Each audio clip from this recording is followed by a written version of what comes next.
Hi, this is David Fugel, Life Sherpa at www.tapintoyourjoy.com, coming to you today to talk about a syndrome called the Imposter Syndrome. And if you're not familiar with it, maybe you're just not familiar with it by that name, but what it is those bouts that we have of doubt about what it is that we're doing and how people are receiving it. So if we are in the medical field, for example, and we have an authority of position, and suddenly we just lose confidence in our voice. And what if people see us as a fraud?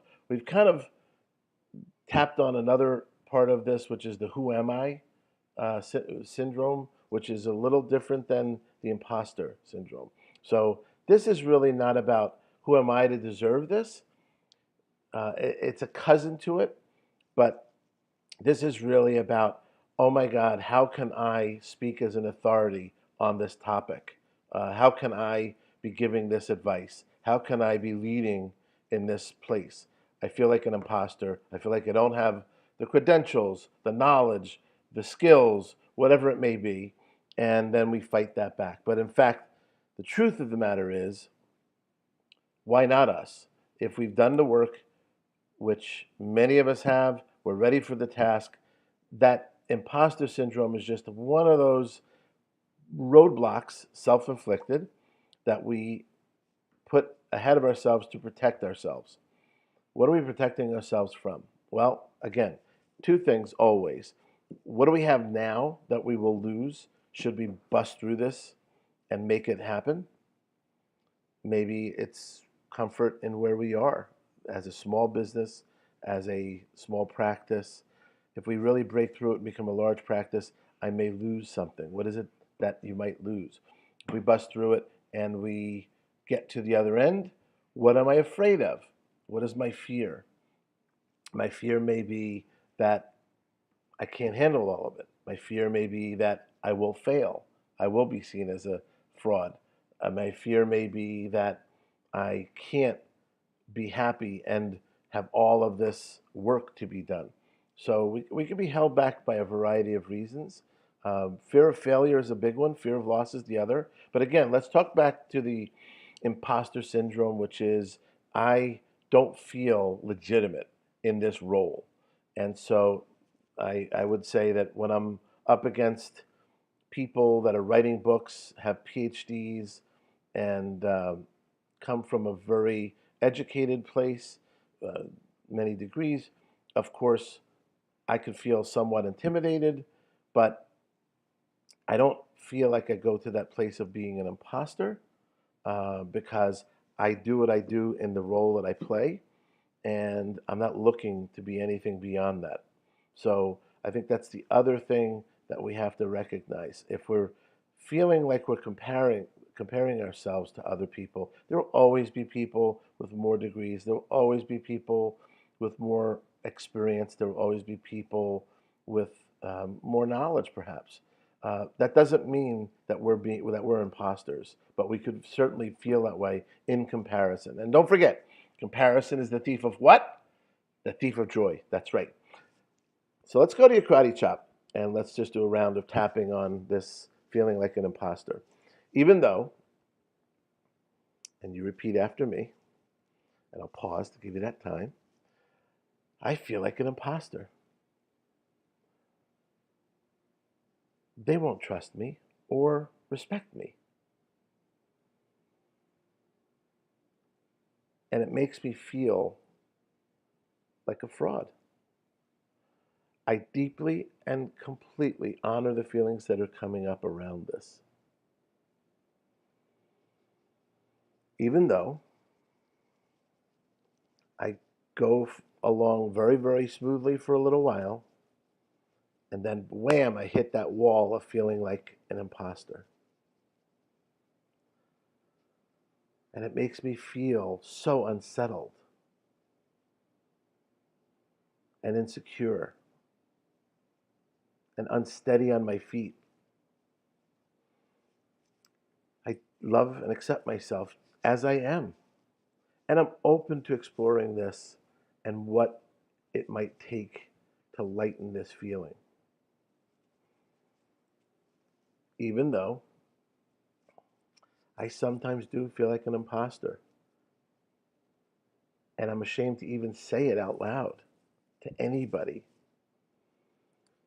because it really makes me feel less than and insecure.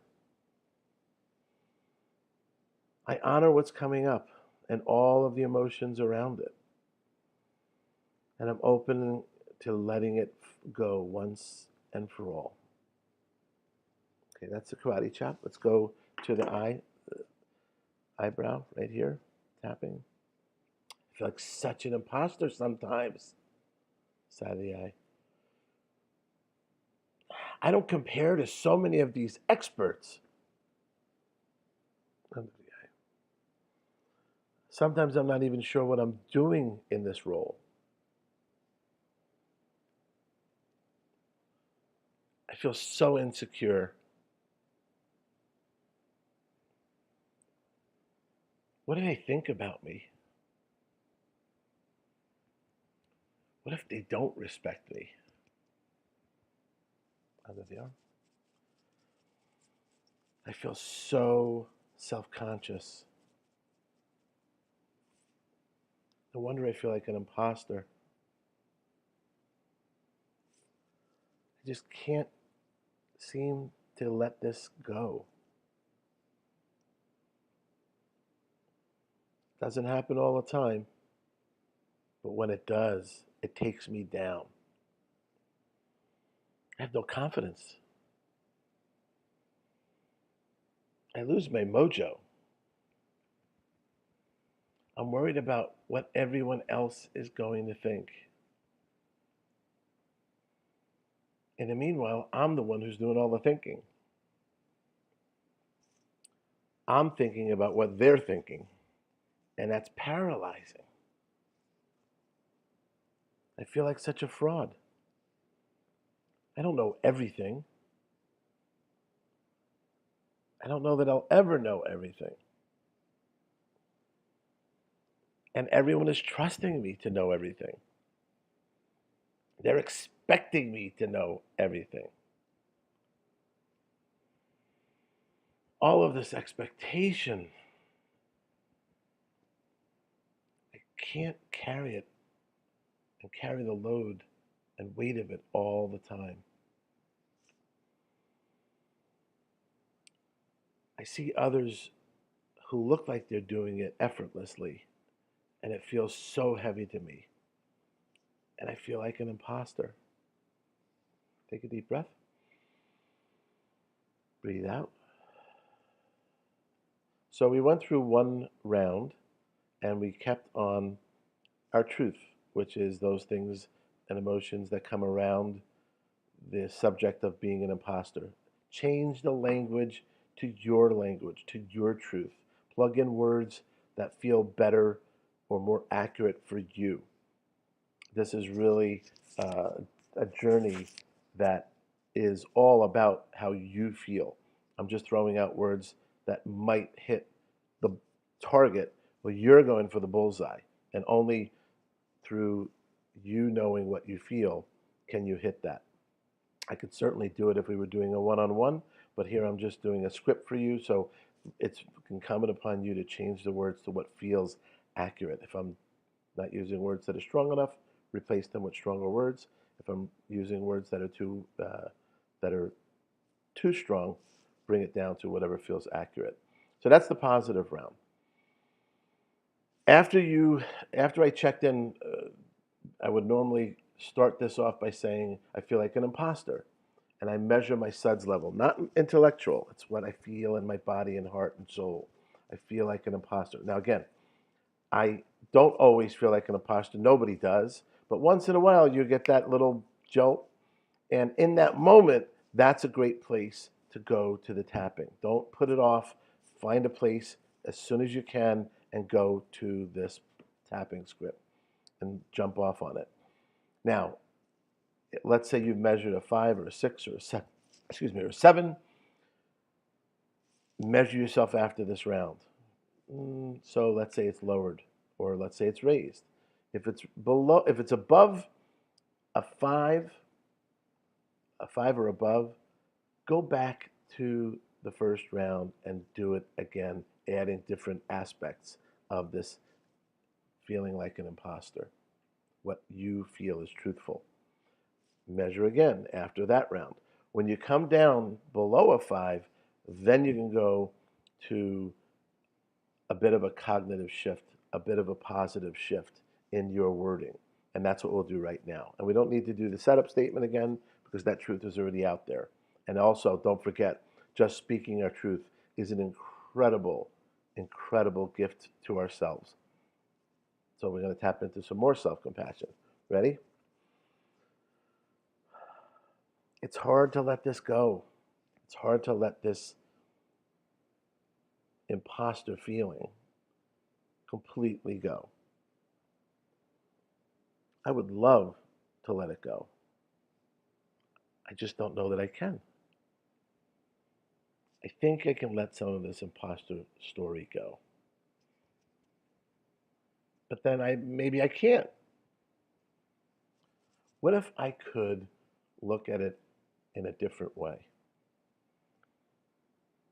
What if I'm not an imposter? What if I were willing to look at myself in a different light?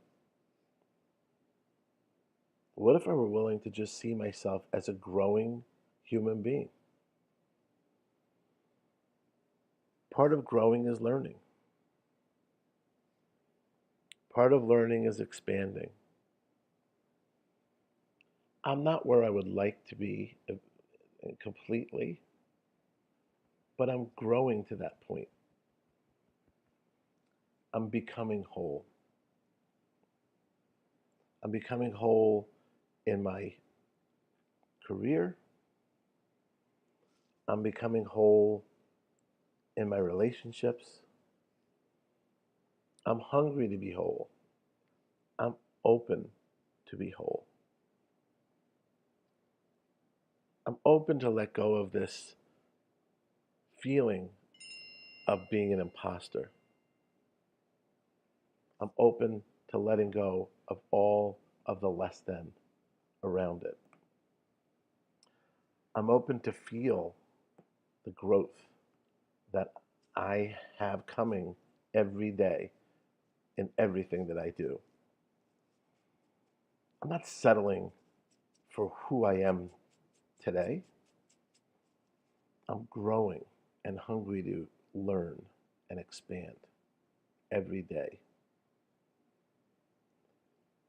And in that place, I am authentic and can show up authentically. Take a deep breath. Breathe out. So we took it from feeling like we're less than, being an imposter, we're not as good as, to I'm getting better. That's the shift. And that's the truth. If we're not doing that and we're stuck where we were, then that's a different tapping issue, right? That's stuck. Why am I stuck? Why am I not growing? Why am I not looking and searching for the knowledge that will make me feel more complete, more authoritative, more armed with tools to do the tasks? It could be something in our business, but again, it could also be something in a blended family as being a parent, a father. I could feel like an imposter as a father. Absolutely. I've felt it in my life, believe me. I didn't have the answers to some challenges that my child was having. I didn't have it because I didn't have the experience and the knowledge at that point. But it didn't mean that I couldn't do the research, ask questions, talk to people, get my information, become whole, so that I could go back and share what I found, and include my child on that journey to become whole. I want her to see what that feels like. So again, whether it's personal or business, an imposter is the syndrome of being an imposter is the same. It's just a matter of how do we shift out of it. Honor it first, create the shift second. If you enjoyed what you heard in this video, please do subscribe. There's a beautiful button that says subscribe. Should be right about over here. So no, over here. It's over here, right there. Yeah. And click on it. Join me. I would love to have you following my future videos. In the meanwhile, this is David Fugel, Life Sherpa, wishing you growth, peace, and joy.